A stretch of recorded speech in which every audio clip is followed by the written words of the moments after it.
பிரதமர் மோடி அரசுமுறை பயணமாக ஜப்பான், சீனா சென்றிருக்கிறார். முதலில் ஜப்பான் போன அவர் அங்கு இரு நாடுகளின் வருடாந்திர உச்சி மாநாட்டில் பங்கேற்றார். டோக்கியோவில் 16 மாகாண கவர்னர்களையும் சந்தித்து பேசினார். புல்லட் ரயிலில் ஜப்பான் பிரதமர் ஷிகேரு இஷிபாவுடன் மோடி பயணித்தார். ரயிலில் சண்டை நகருக்கு வந்த பிரதமர் மோடிக்கு அங்குள்ள மக்கள் உற்சாக வரவேற்பளித்தனர்.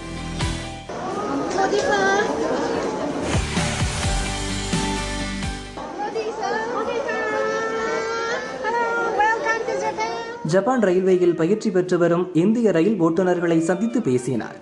தொடர்ந்து ஜப்பான் பயணத்தை முடித்து சீனா புறப்பட்டார். அப்போது ஜப்பான் பிரதமருக்கு மறக்க முடியாத நினைவு பரிசினை மோடி கொடுத்துள்ளார். ஜப்பான் பிரதமர் ஷிகேரு இஷிபாவுக்கு பிரதமர் மோடி ராமன் கிண்ணங்கள் வழங்கினார். இது பெரிய மூன்ஸ்டோன் கிண்ணம் மற்றும் 4 சிறிய கிண்ணங்களை உள்ளடக்கியது. இந்த கிண்ணங்களுடன் வெள்ளி கரண்டிகளும் வழங்கப்பட்டன.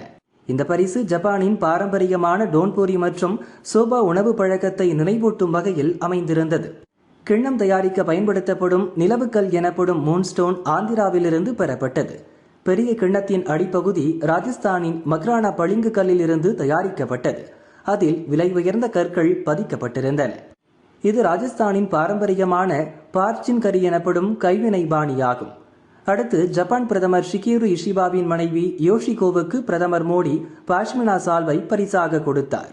லடாக்கில் உள்ள சாங்காங்கி ஆட்டின் மெல்லிய கம்பளியால் இந்த சால்வை வடிவமைக்கப்பட்டுள்ளது. இந்த சால்வை லேசானது, மென்மையானது. இது காஷ்மீர் கைவினை கலைஞர்களால் கையால் நெய்யப்பட்டது. அழகிய தீப்பெட்டி வடிவ பெட்டியில் வைத்து இந்த சால்வை பரிசாக வழங்கப்படுகிறது. பல நூற்றாண்டுகள் பழமையான பாரம்பரியத்தை கொண்டுள்ளது. இந்த பரிசுகள் இந்திய பாரம்பரியத்தையும் இரு நாடுகளுக்கும் இடையிலான ஆழமான நட்புறவையும் எடுத்துக்காட்டும் என அதனை தயாரித்த கலைஞர்கள் கூறினர்.